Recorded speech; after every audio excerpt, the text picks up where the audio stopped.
Hello there, my name is Alexander and this is the Italian Screenwriter. Today we're going to talk about Wuthering Heights. It's going to be an episode different from my usual kind of video essays and episodes. It's more of a chill talk conversation. I'm going to be focusing on story structure, characters, and story. And here with me, we have Ronnie Grace, which will focus from the music angle. Ronnie, care to introduce yourself? Yes, hi everybody, I'm Ronnie Grace. I'm a singer, songwriter, and performer, longtime friend of the Italian Screenwriter. We've been knowing each other for 15 years. 15 years, yeah. And it's our first video together. It's our first video together, speaking English.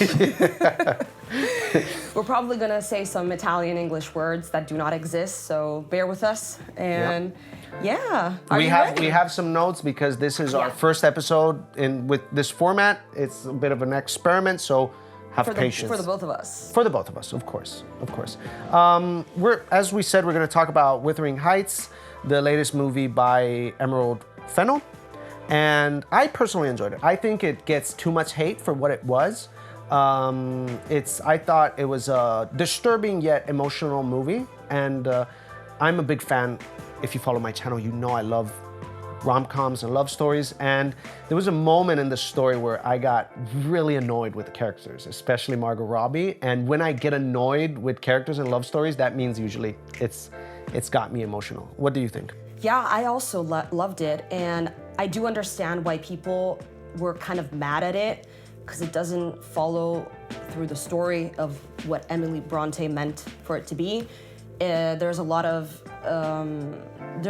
different things that Fennell does with the story, and so if somebody goes into the movie expecting like the movie to be the book, well, that's just not it. But it's a good reinterpretation in my opinion.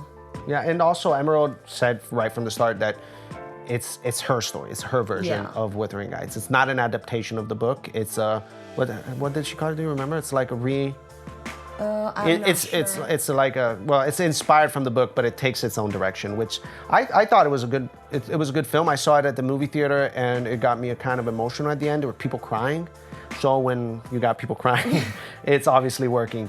I feel like it's what Gen Z imagine in their heads when they read a 200-year-old book by Emily Bronte. It's like what I would imagine as a younger generation emotionally. To pan out visually with those kind of characters, which are like, it's kind of like a modern review of what the story is. So yeah, I wasn't mad at that. No, neither was I. No, not by any chance. So let's get into the analysis. We're gonna analyze certain aspects of this movie, because if we analyze the whole movie start to finish, we're gonna take 3 to 4 hours, even more. So we're gonna just touch on some aspects that we found interesting. And care if I start? Of course. Okay. So obviously, Wuthering Heights by Fennell is a love story. And like every love story, we start with a love triangle. So why do we start with a love triangle? So we have our two main characters, which are our lovers, and then we have a third element, which is our rival of love, right? And why do we start with 3? Like every love story has to start with 3, because if it's only 2 characters, well, there's no tension there, because you only can go from negative to positive. And if our characters separate and break up, and that boy loses girl, girl loses boy, we only feel like they can go back to each other. So there's really no tension. So if we add a third element, well, then if character A goes with character B, and instead of character C, we feel like that's final, and that creates tension. So starting from that, we know that Wuthering Heights takes a step even further. It goes from a triangle that would be the normal thing, which you would think, between Heathcliff, Kathy, and Edgar, and adds a fourth element, which is Isabella, Edgar's sister. And it goes further than the love triangle. It creates more of a character web. And it's even a more complex character web if we add Nellie in there. But we'll get into Nellie in a second moment. So within this love story, because it's obviously a love story, and we all know love story has their story beats. And what I wanted to focus today was 3 beats in particular that I found that Emerald in her writing created in an interesting way, which are the gaze beat, the meeting, the cute meet beat in Love Story, and the longing beat. And the fun thing, and these are, how can I say that? These are the beats where in love stories, authors can get more creative, right? So when do they first meet? How is their first meeting? How do they try to conquer or win the other character over? Their love interest, of course. And it matters because the first beat of the three that happens in the love story is obviously the gaze beat. And the gaze beat is when the two characters see each other for the first time, without talking, without meeting, without, the first steps of their love story. They just see each other.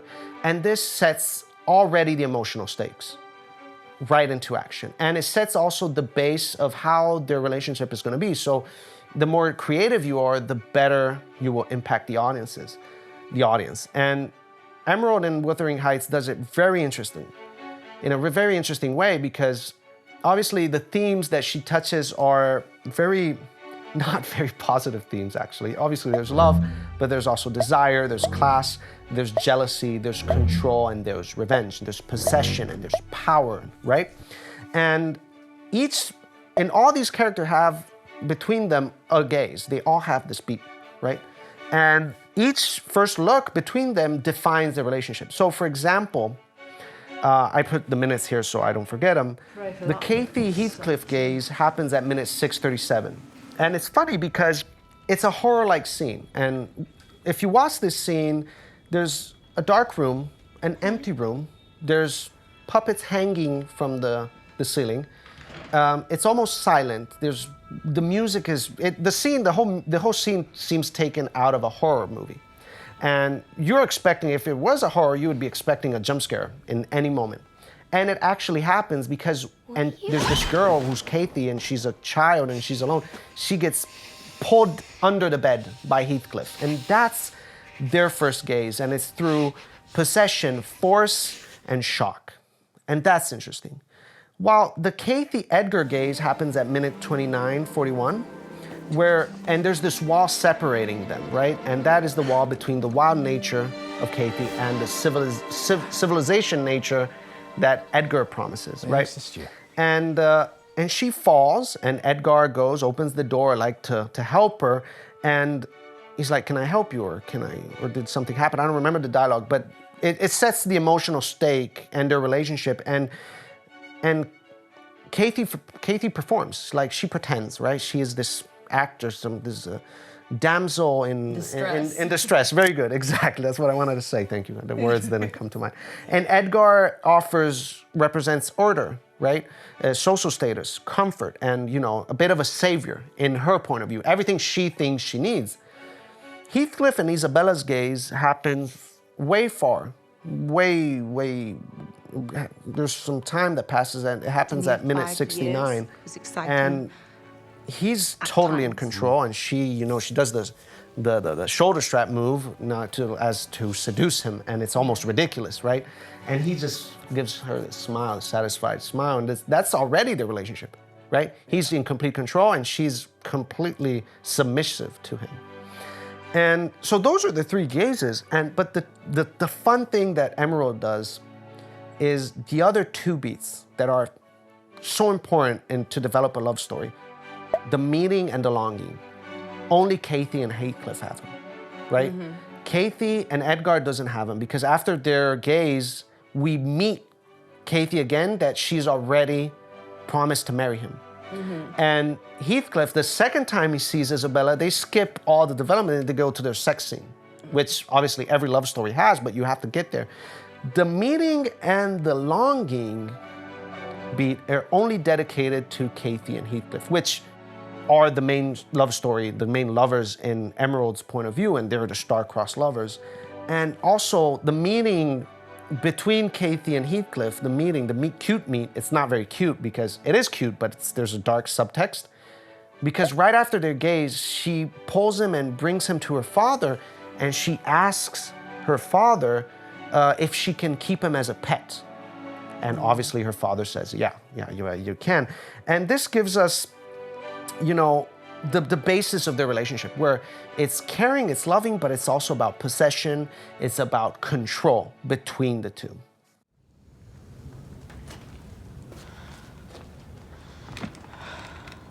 You are most heartily welcome here. Can I dress him up? Yes, of course. He shall be your pet. I shall be very, very kind. Unless you're bad. And then I shall pinch you. The longing on the other side, right? After the meeting, they're in love, they want to conquer, they want to win the other over. I'm gonna skip, this is right. I have a few questions for you. Let me know when I can. Well, I'm gonna let you jump in a moment. Yeah. But the longing can happen usually in two ways for a character. Either they act cool and controlled, like they have the control of the situation, they're like, oh, cool, and this dialogue. Or they pour their heart out and, they with great words and poems and expressions of love. Obviously, the longing scene, the first real longing scene I feel that Heathcliff and Cathy have is at the midpoint, at minute 65, which is when he returns. Yeah.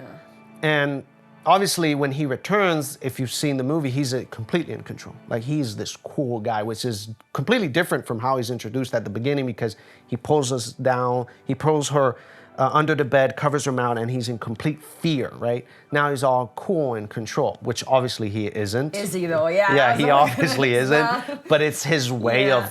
of, trying to win her. Yeah. Like, I'm the cool guy. But it's funny because it kind of rhymes with their first gaze, right? Because she, in her first gaze scene, she's alone in the room and it's dark. In the longing scene at the midpoint, when the stakes rise, she's alone in the nature and there's mist and she could be in danger, but we don't feel the same danger. Also, the music is different. Yeah.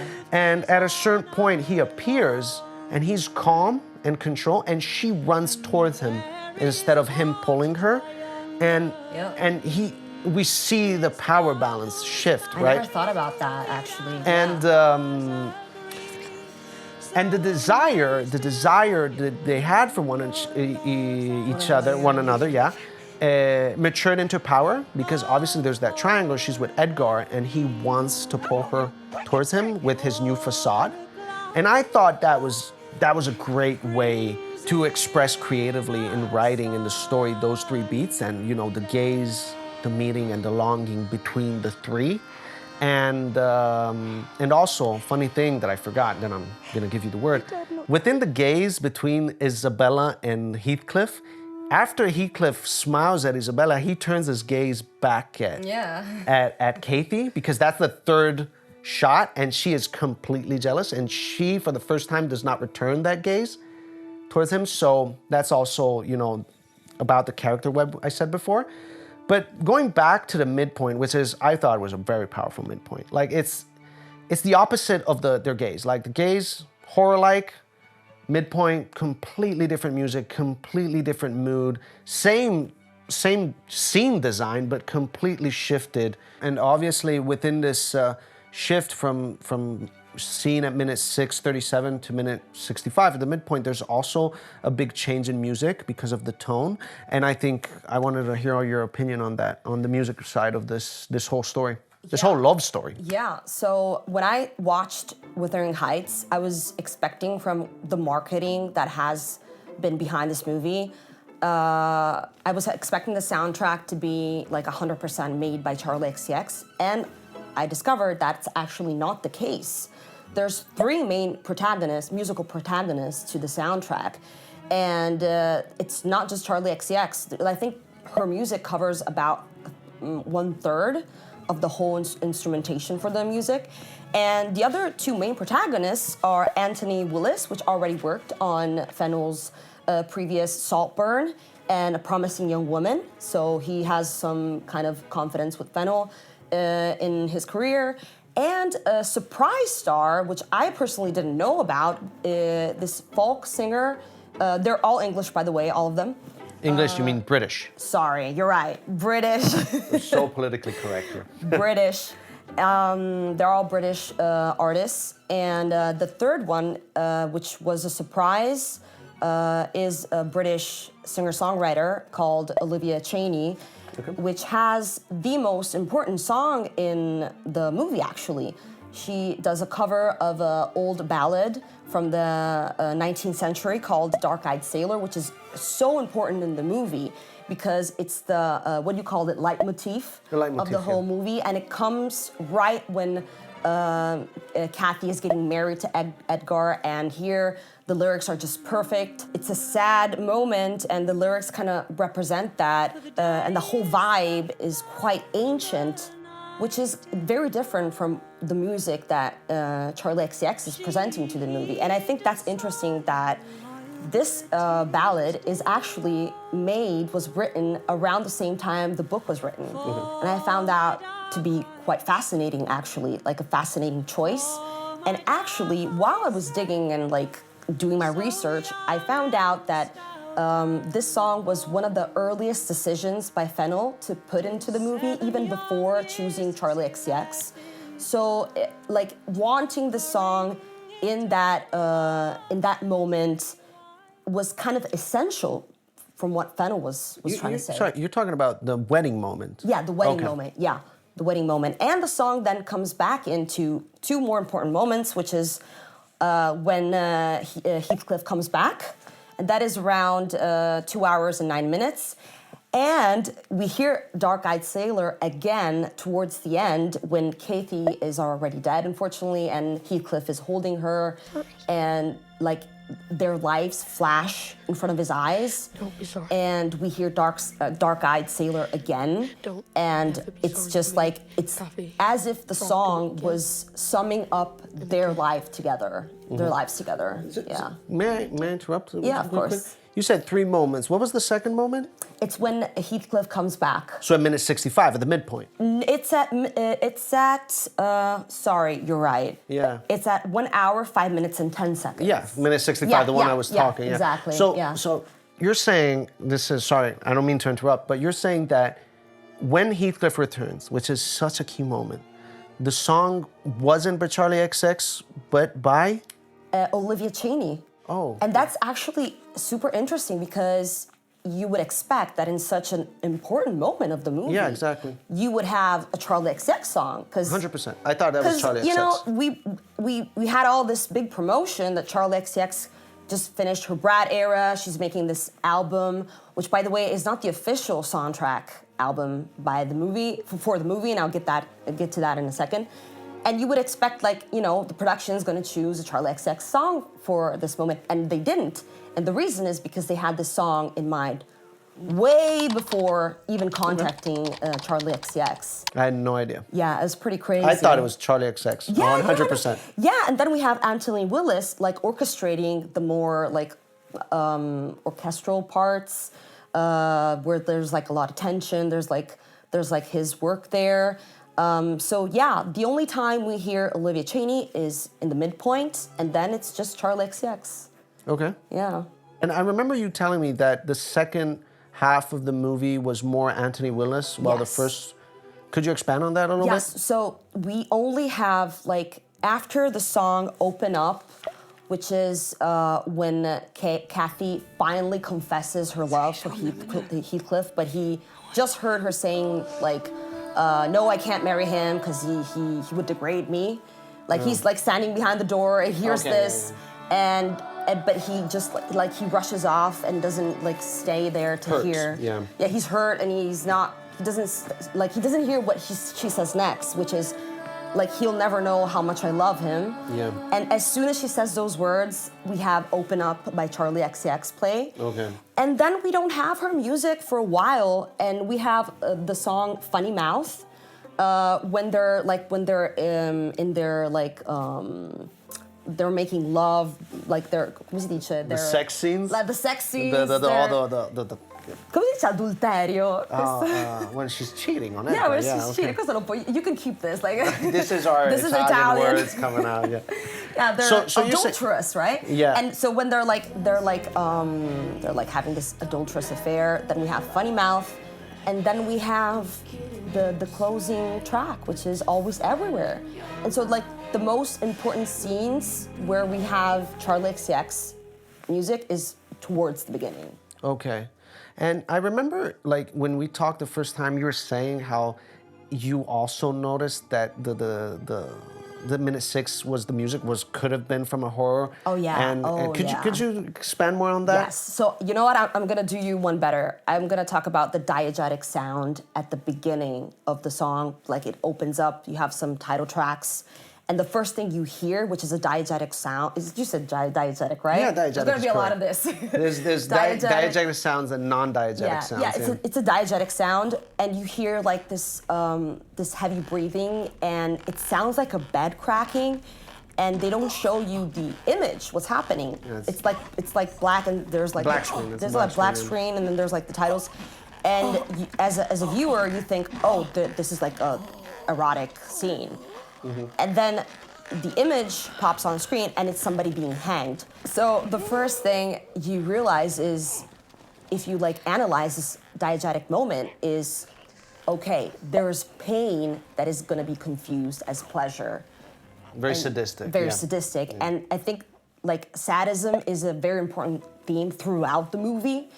And in the opening scene, it's like, it runs as a horror moment. The first, there's a lot of horror like moments. And the music totally represents that, because there's like very dark drones, screeching violins.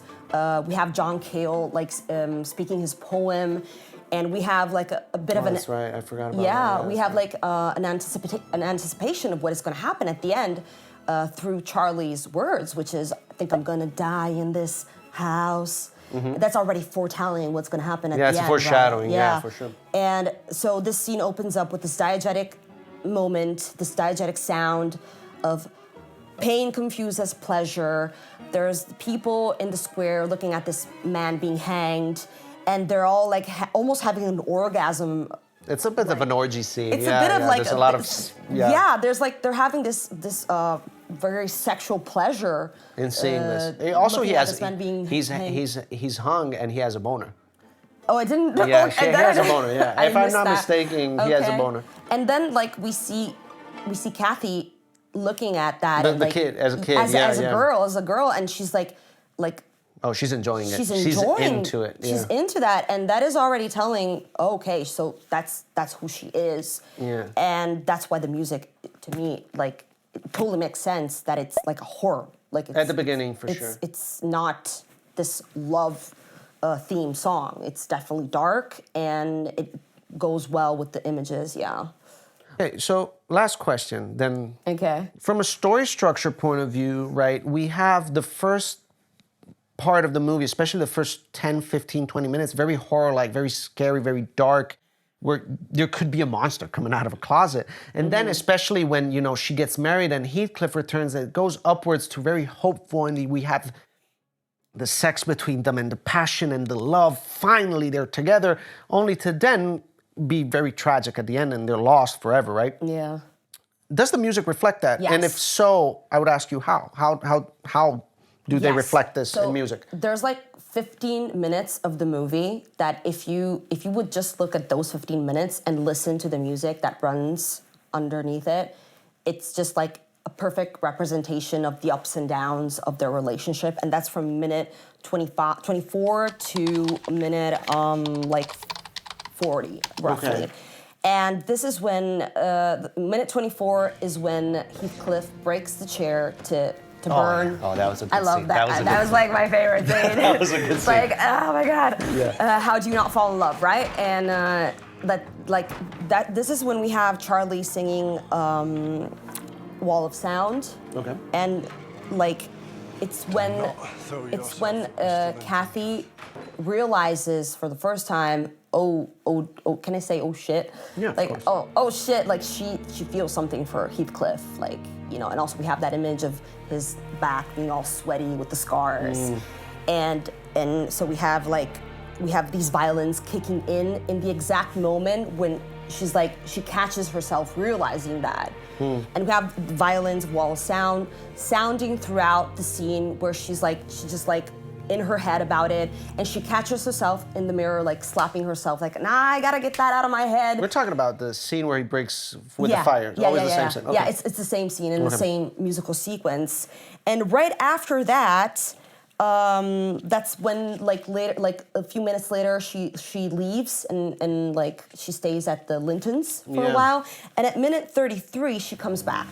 Yeah, and that's when she comes back, as I was saying, that she's already promised to marry. Yeah. So in the scene where the chair is broken, like that's there's like a psychological arc that starts. And the music follows that. And it completes 15 minutes later, and I'm gonna get to it. Because like, we have the realization of her feeling something for Heathcliff, but she doesn't know what it is yet. Then she leaves for the Lintons, she comes back, and the music is like all of a sudden, there's like these horror-like thumping violin cellos. At minute 33. Minute 33. Okay. Like she comes back, she's looking for Heathcliff. He's a bit mad at her, but she wants to talk. A bit. He's pretty fucking pissed off. Pissed at her. He's like, where's my girl? You know? He's like, he doesn't want to talk to her, and there's like this horror music theme coming through again, and it reflects them moving from children to adults. Damn. In fact, that's exactly when Heathcliff says, where is it? Well, I know it. He says, like, we're not children anymore. Yeah. I can't play with you. You know, I can't be your plaything. We're not children anymore, Kathy. Surely you understand that now. I cannot play with you. And which also reflects, can he be my pet? Yes. The first dialogue, yeah. So that's like, it's horrible for them to realize that they love each other. They're starting to realize they love each other, but they can't be together because of class, because of status, and a lot of things. And that's horrific, right? And the music totally reflects that in this, like, these cellos having this horrid dance, and they keep playing for like 7 minutes straight. 7 minutes straight? Yes, 7 minutes of cellos, like, you know, thumping, and it's like repetitive. Okay. And that's another thing, like the music in this movie is repetitive because it's portraying them slowly going insane. Like there's obsession, their control, their jealousy. Yeah, it's very, very much repetitive. And so what happens afterwards? Like they fight, Kathy goes to her room, but she wants to talk to him and goes to Heathcliff's room. And the cellos are always thumping. And something happens here. She sees the first sex scene of her life. Yeah, I remember It's the first encounter of her with sexuality. She sees the servants having this S&M scene, and here the cellos are super like loud and in your face, and it's like the horror of what she's realizing, which is, oh shit, that's what I want to do with Heathcliff, you know, Yeah, that's representing what she's feeling inside, like, oh shit, like, okay, I'm not a kid anymore. Like, my innocence is lost. It's a bit like Eve eating the apple. Like, you can't really go back from that. That's her moment. In fact, what's also interesting is how silence is used in this movie. After that, when like Heathcliff tries to shield her, but it's too late. She saw what she saw, and she's like catatonic, like in the kitchen, and then everything is silence. Like, we only hear diegetic sounds, like that are like her. Like everything is amplified for her. Like she hears everything, like the servant making bread, the wind, and she even hears like the snail going up the window. Like she hears everything. Like she is in shock. You know, she had never seen sexuality. She probably felt it because the next scene she's masturbating on the cliffs. Yeah, and which is something that I wanted to comment as well. And I'm about to get there, because like, she realizes that's okay. I can't look at Heathcliff anymore. Like, I can't look at him as I used to. Like my, you know, that's what I want to kind of like do with him. In fact, later on, when like Heathcliff finds her in the moors, one thing she says is, "It's your fault. This is like, you put me in this state. Like." I'm like this because of you, you know? She's accusing him of her desire. How dare you laugh at me, you devil! This is your doing! How is it my doing? So Wall of Sound completes his psychological arc when Kathy gets caught by Heathcliff, and she's like, she wants to run away from him, but she ends up in his arms. And then there's like this very famous scene of like him pulling her Yeah. up from her corset.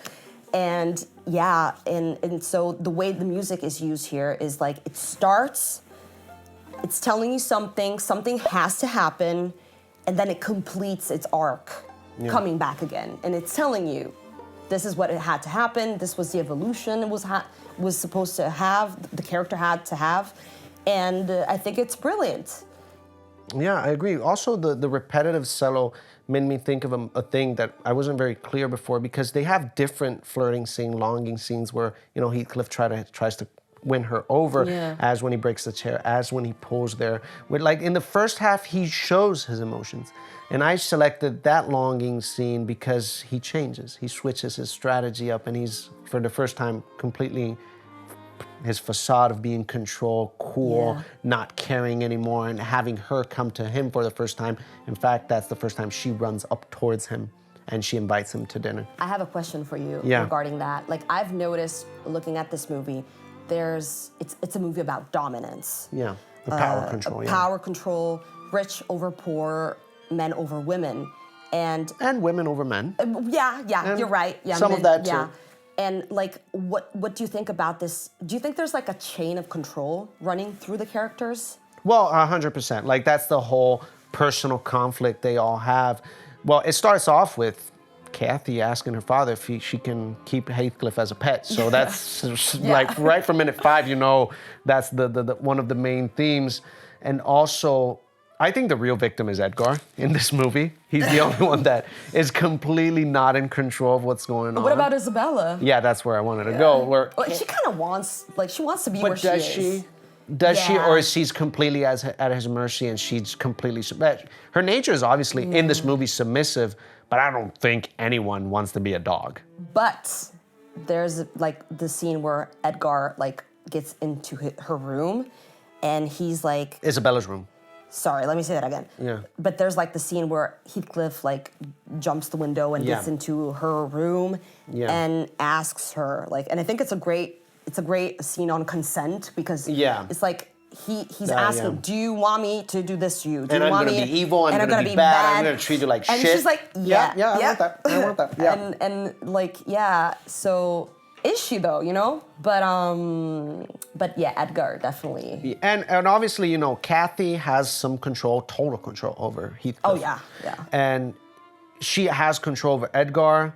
And obviously the main character is Kathy, right? Heathcliff, as a revenge, as spite, you know, to make her jealous, controls Isabella. The only character which is not being controlled is Nellie. Oh, she's so which cool. Obviously Nellie is part of the character web. I didn't specify that, but she is part of the character web because Nellie, everybody's in love with someone. Everybody desires someone else and is jealous of someone else. And obviously Nellie is too. And I feel like Nellie is the 5th character in that character web, and she, from how I read it, from how I analyze it, she had some feelings towards Kathy. Yeah. And she's the first one being hurt when she is abandoned by her best friend and potential lover for Heathcliff, and she also takes revenge on Kathy. Oh yeah, big time. And she is probably the character who's most in control of them all. Yes. Because she's the one who raises her voices. You know, that scene where, as you said, Heathcliff is behind the door, she raises her voices, and she makes sure that Kathy says what she says, and she wins. And even when Kathy wants to kick her out, Nellie manipulates Edgar to stay.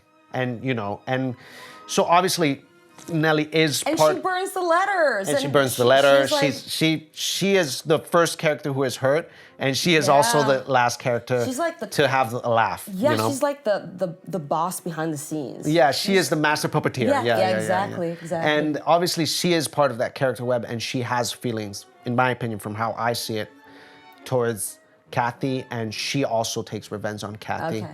And it's obviously a more female revenge compared to the Heathcliff revenge, which is more, you know, you would expect from a man, very in your face. This is also a very female-led movie. Oh, okay. 100%, because the gaze, each, like if you see also only the gaze scenes, it's always led from a female perspective, which obviously is for Kathy, Nellie, and also Isabella's gaze is led by Isabella. So, Go ahead. So you said that what Heathcliff does is to get revenge on Kathy, but is it revenge? It's out of spite. It's to hurt her. Do you think it's to hurt her or to get her back? Both. A bit Okay. because to get her back, obviously, to make her jealous, but Right. also to shove it in her face. You think so? It's that kind of toxic love that is represented, right? Right. Which we all kind of had once in our life, right? We've all had that kind of like, oh, it's love, it's unfiltered love. It's Okay. love, it's its purest and rawest form. Yeah, that's how I saw it. Okay. Yeah, I saw it a little different because there's like the scene where they're having, I think their last intercourse, and he asked her, "Do you want me to kill Edgar? I would do that for you." Yeah. So And he's also on his knees in that moment. It's if I'm kind not of wrong. like he's still her pet, you know? Yeah. He totally wants to be her pet. Okay. He's obviously that is also something that is also in the book. Like Heathcliff is the wild nature of Kathy. Edgar is the civilized nature of Right. Kathy, and she's split between the two. But also, while in the book she is completely split between the two, in the movie she just feels like she's using Edgar for social status, but actually loves Heathcliff, which Right. in the book is a bit different. But it's a completely different. Regarding that, what do you think is like a main, like there's a lot of difference from the book, we know that, but like what was a difference from the book that you enjoyed and something maybe you would have done differently? Okay, well, I don't feel like I wouldn't feel like to change anything because it's Emerald's personal view. Okay, yeah. I feel of that story. Obviously, as I said, this story is focused more on the star-crossed lovers that are Heathcliff and Kathy. Like Okay. everybody has the gaze, but the gaze beat, for example, as I said, but the meeting and the longing scene, only they have it. And as I said, in the books, we have a Kathy, which is a very unlikable character in the book Yeah. as well. Way more in the film, I think. Okay. And she's split between the wild, unfiltered love and the more civilized and ordinary, with order love. Not ordinary, but with order. And in fact, she gets buried with both Chau. How do you say? How do you say that word? Talk. I don't know, but like she holding hair from both. You know what you're gonna do? We're gonna say chokka, and then you're gonna write the translation. Yeah, well, I'm gonna English. put the translation. So she is buried With the chokka. with the chokka of hair of both Heathcliff and Lock of hair. lock of hair. There you go. She is buried with the lock of hair of both Heathcliff and Edgar. Okay, that's because in the book. That's in the book because Nellie puts both locks of hair. Right. And this is to represent how she's split between the two loves. While in the movie, we have a feeling that she completely loves Just Heathcliff. yeah, In yeah. fact, at a certain point, when she's 6, she says Heathcliff's name, right? And she cries and she asks for him, but he's far away and she's pregnant with another man. And it feels like she's marrying Edgar because society tells her to, but her true love is Heathcliff. That's, I feel, the Yeah. main difference. And obviously the ending, we don't have the funeral we have in the book, and everything that happens after in the movie is cut. Another question. So, of course, there's a lot left out from the book. Yeah. Do you think there's an open possibility for them to make a part 2? No, I don't think Okay. so. No, I feel this is Maybe a with one their and done. children, you know? No. Okay. I don't think they'll go there. I wouldn't go there personally. Yeah, I think wouldn't as well. I think this is. I don't even know if I wanted to see that. Like, who cares at that Yeah, point? I'm sorry. Kathy's gone. I don't want to she's see gone. it. Bye. I think that this is a one and done, as it should be. Mm-hmm. But I do feel like she could take other books, adaptations from those years, the Victorian era, like the 19th century, and adapt them. That's something she might do, but not a sequel of this, no. Okay. I have a question for you. Yeah. Second one. So you said, this is curious though, because of the Charlie XX music and the marketing. Yeah. And I didn't even know that the song was from the other author. What was her name? Olivia Chaney. Yeah, Olivia. And so you said that Charlie XCX's music is mainly in the first half and not in the second. Why do you feel it's like that? Like, It's like her music is in some pretty important scenes. okay. Not that what comes later is not important, of course. It is. But her music, I feel, is positioned in those moments where there's a lot of uncertainty, hope, tension, still hoping for something positive to happen. because that has to do with her artistry. You know, it's like she's an electro pop girly.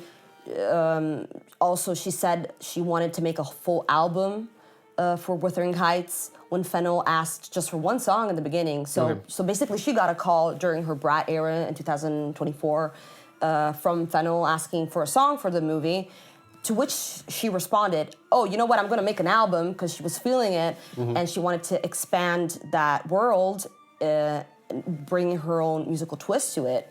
And so she just came out of the Brat era. So that is still in, I think there is some of that in Wuthering Heights. Okay. What's different from her previous works, I would say there's a more violence, there's a little more orchestration in Wuthering Heights, the album.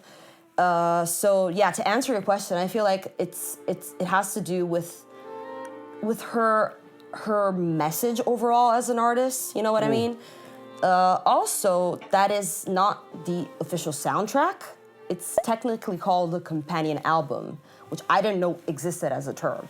I had to look that up, and it's basically when an artist decides, out of their own artistic curiosity, they want to expand creatively on something, and it was just like her wanting to talk more about what Wuthering Heights was for her. So she had complete artistic freedom. She wrote these songs. Most of them got used, not all of them. Not all of the songs from the album are in the movie, and that's also interesting. They kind of picked and choose which ones were right for, or maybe some of them were written specifically for some scenes, and then she just decided to write more songs because she just wanted to do that.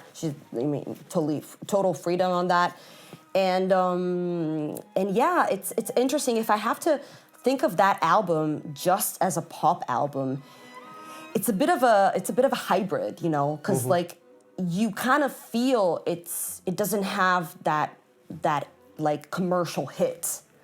I think arguably the biggest commercial hit out of it's Chains of Love. No, I like that one. I love that. Yeah, it's a good song. I think Wall of Sound is another big hit. But if you listen to the whole thing, there's not a lot of pop hits. Not radio songs. There's no radio songs, and that's I feel like it's a bit where the album is weak if you just consider the album per se.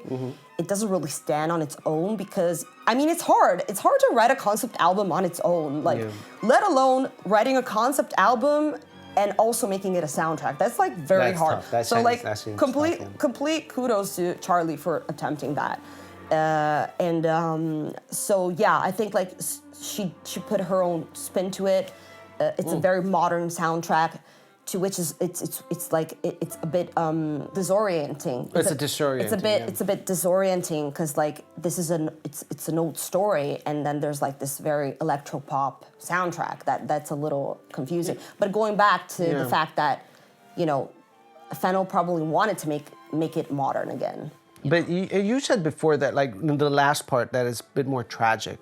Yeah. Charlie XX comes a bit less. Why do you feel that? Comes a bit less because I feel like there is not much left to say. Okay. And they leave it mainly to Willis to orchestrate the tragedy.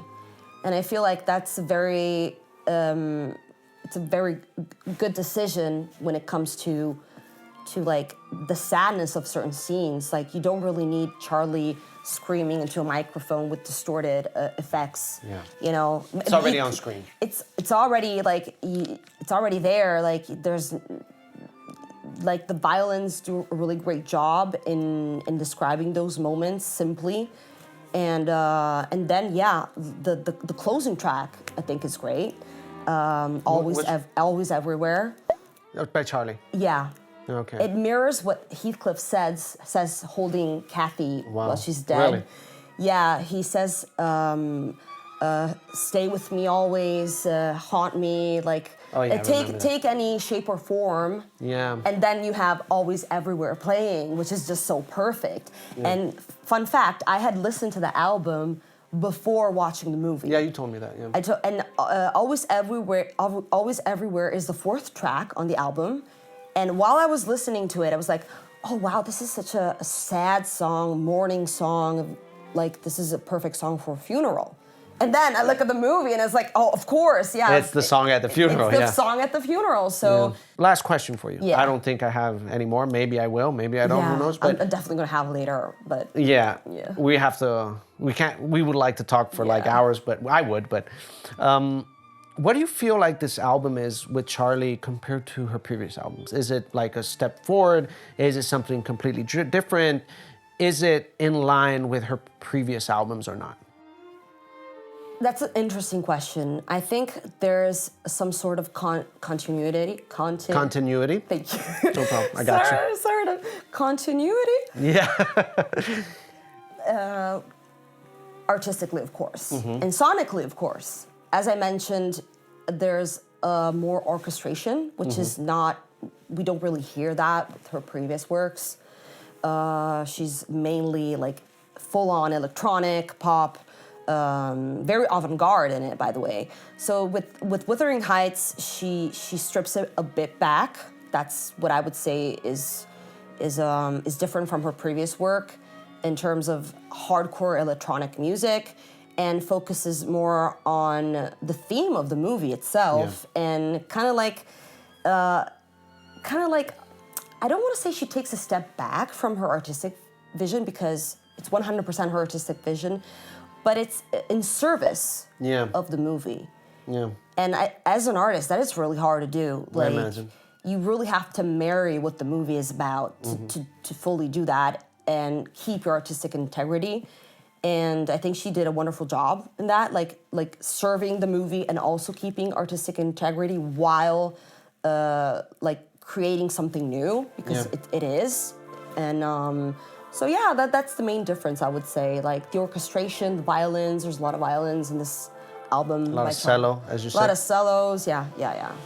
Okay, do you have any last questions? Oh, I have so many, but we gotta wrap it up. Okay, one last thing I want to say, Okay. because we had the discussion earlier, the opening image of the hanging. Okay. Oh, and then we have to promote each other. Yeah, of course. Well, we'll get to that. Now, I wanted to, last thing about the end, the opening image, because we start with, it's in the Victorian era, of course, right? And there's this hanging, it's very dark, and it's very, we open the movie with death and sadistic scenes and sexual scenes, and we have Kathy enjoying someone being hanged. And I think this was very interesting from a storytelling point of view, because usually love stories in the Victorian era are full of colors and dances, and it's really perfect, and it's this utopia, but it's also dystopia, right? And what Emerald says is the truth, like that era was pretty shitty for who lived, especially for who was poor and servants, and also for women as well.